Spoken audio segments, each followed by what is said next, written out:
جب میری کزن ماہم کے ایگزام چل رہے تھے۔ اس دن اس کا آخری ایگزام تھا۔ اس اسکول میں سارے بچوں کو بڑی تفصیل سے بتایا تو گیا تھا کہ کون کون سی جگہیں ریسٹرکٹیڈ ہیں، لیکن جب کسی نے جانا ہوتا ہے تو وہ یہ چیزیں نہیں دیکھتا۔ اس دن ماہم اسکول سے کافی لیٹ ہو رہی تھی۔ ویسے تو اس کی روٹین تھی، وہ صبح اٹھتی، نہا دھو کر ناشتہ کرتی، اپنی ماں سے بال بنوا کر اسکول کے لیے نکل جایا کرتی، لیکن اس دن اس کا آخری ایگزام تھا اور وہ کافی لیٹ بھی ہو گئی تھی۔ مجھے یاد ہے وہ اٹھتے ساتھ ہی چینج کر کے سینڈوچ لے کر گھر سے نکل گئی تھی۔ اس کی ماما اس ٹائم بھی اس کو بول رہی تھی کہ راستے میں بال بنا لینا۔ ماہم کا گھر وکٹوریہ ہائی اسکول سے کچھ واکنگ ڈسٹینس کے راستے میں ہی تھا، جس کی وجہ سے وہ ٹائم سے ایگزام دینے پہنچ گئی۔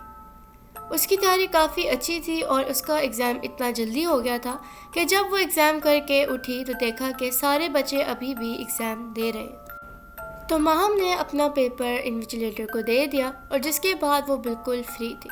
ماہم بتاتی ہے کہ وہ کافی بور ہو رہی تھی، جس کی وجہ سے وہ روم سے جب باہر نکلی اور اپنی دوست کی بوتل سے پانی پی رہی تھی تو اس کی نظر ایک کمرے پہ گئی جو کمرہ بند تھا اور ہمیں اس کمرے میں اندر جانے سے منع کیا گیا تھا۔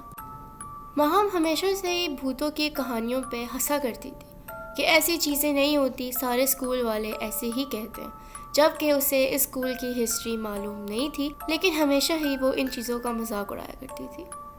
وہ بتاتی ہے کہ اس کو وہ کمرہ کھلا ہوا نظر آیا تھا تو اس سے ہوا کہ میں اس کمرے میں جاؤں۔ وہ کافی چپ کر کے اپنا بیگ لے کے اس کمرے کی طرف نکل پڑی کہ کوئی مجھے دیکھ نہ لے۔ وہ بتاتی ہے کہ جیسے ہی میں اس کمرے کے پاس پہنچی ہوں، مجھے ایک عجیب سی خوفناک شکل اس کمرے کے اندر نظر آئی۔ دیکھتے ساتھ ہی وہ بتاتی ہے کسی نے مجھے زور سے دھکا دیا اور میں جا کر دور گر پڑی، اور ہم اسکول والوں کو اس ٹائم ایک کافی زور کی چیخ سنائی دی، جس کی وجہ سے سب اس طرف بھاگ کر نکل پڑے۔ جب ہم نے اس کو جا کر دیکھا تو وہ بالکل سفید پڑی ہوئی تھی۔ وہ زور زور سے چیخیں مار رہی تھی اور اپنے سر پہ ہاتھ مار رہی تھی۔ ہم نے اسے سنبھالا اور پوچھا کیا ہوا ہے، اس نے کسی کو کوئی جواب نہیں دیا، بلکہ وہ کافی ڈری ہوئی اور عجیب سی حالت میں تھی۔ ہم فوراً اس کو گھر لے گئے، لیکن وہاں پہ بات یہ آتی ہے کہ جب ہم نے اس کو دیکھا تو کمرے کا دروازہ بالکل بند تھا، جیسے کہ وہ لاک ہو۔ گھر لے جانے کے بعد ماہم کی طبیعت کافی خراب ہو گئی، اتنی مزید خراب ہو گئی کہ اس کو ہاسپٹل میں ایڈمٹ کرنا پڑا، لیکن ایڈمٹ کرنے کے باوجود ڈاکٹرز بتاتے ہیں کہ اس کو تو کوئی بھی میڈیکل ایشو نہیں ہے۔ اس کے بعد ہی اس کی شکل اور مزید بگڑنے لگی۔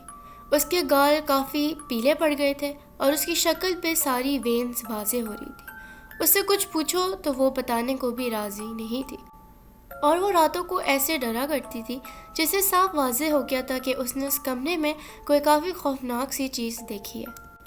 کبھی کبھی ایسا بھی لگتا تھا کہ وہ خود سے بات کرنے کی کوشش کرتی ہے، لیکن جب بھی وہ بات کرنے کی کوشش کرتی ہے اس کے اندر سے ایک عجیب سی آواز نکلتی ہے، جس کو آپ ان ہیومن وائس کہہ سکتے ہیں۔ ہم سب کے کافی پوچھنے کے بعد بھی وہ مزید کوشش کرتی تھی کہ وہ کچھ بولے، لیکن ایسے لگتا تھا جیسے کہ اس کے گلے میں کافی کوئی ایسی بڑی سی چیز ہے جس کی وجہ سے وہ صحیح سے بول نہیں پا رہی۔ لیکن پھر بھی کسی طریقے سے اس نے یہ ساری ڈیٹیلز دی جو کہ میں آپ کو بتا رہی ہوں کہ وہ اسکول تک اور اس کمرے تک کس طرح پہنچے۔ ہم اس کے پاس ہی بیٹھا کرتے تھے کیونکہ وہ وقفے سے کافی برا ڈرا کرتی تھی۔ اسی طرح 3 ہفتے گزر گئے، سب کافی پریشانی کے عالم میں تھے، اس کے لیے دعائیں کر رہے تھے اور یہ جاننا چاہ رہے تھے کہ اس کے ساتھ اصل میں ہوا کیا۔ لیکن افسوس کی بات یہ ہے کہ ان 3 ہفتوں بعد ہی اس کی وفات ہو گئی، اور وفات بھی اس کی نیند میں ہوئی۔ اس کی شکل اس سے بھی زیادہ بدتر تھی، وہ پوری سفید اور کافی خوفناک سی ہو گئی تھی، اور نیند میں ہی اس کی وفات ہو گئی تھی۔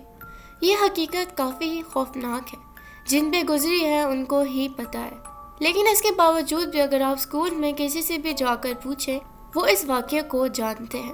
اتنے سال تو اسی انسیڈنٹ کے جوابات ڈھونڈنے میں نکل گئے، لیکن کسی کو بھی جواب نہیں ملا کہ وہ کیا تھا جو اس نے دیکھا جس کی وجہ سے وہ اتنا ڈرتی تھی اور اس نے اس لڑکی کی جان بھی لے لی۔ اس کے بعد بھی ایسے مزید رومرز ہیں کہ کچھ لوگوں کے ساتھ ایسے انسیڈنٹ ہوئے ہیں جو کہ اسکول والے اسکول سے باہر نکلنے نہیں دیتے۔ کیونکہ اسکول کی ریپوٹیشن کافی ہی ان کے لیے معنی رکھتی ہے، جو کہ وہ اسکول برٹش ایرا سے چلتا آ رہا ہے، اور لوگ یہی کہتے ہیں کہ وہ اسکول ابھی بھی کسی کالے جادو کے انڈر ہے جو کہ سکھوں کے زمانے سے چل رہا ہے۔ لاہور میں رہنے والے لوگ وہاں پر جا کے مزید تحقیقات کر سکتے ہیں، اور اگر آپ کو ایسا کوئی بھی مزید چیز ملتی ہے تو مجھے بتانا مت بھولیے گا۔ امید ہے آپ کو آج کی ویڈیو پسند آئی ہوگی، اور میری آواز کے لیے معذرت، کیونکہ سردیوں کے کچھ تو سائیڈ ایفیکٹس ہوتے ہیں۔ کیپ سپورٹنگ، سبسکرائب کرنا مت بھولیے گا، اور اگر کسی کے پاس مزید کوئی ایسا کیس ہے یا پھر کوئی سٹوری ہے تو مجھے دیے ہوئے جی میل پر میسج کریں۔ پھر ملتے ہیں نیکسٹ ویڈیو میں، تب تک اپنا ڈھیر سارا خیال رکھیں، اپنے گھر والوں کا خیال رکھیں۔ اللہ حافظ۔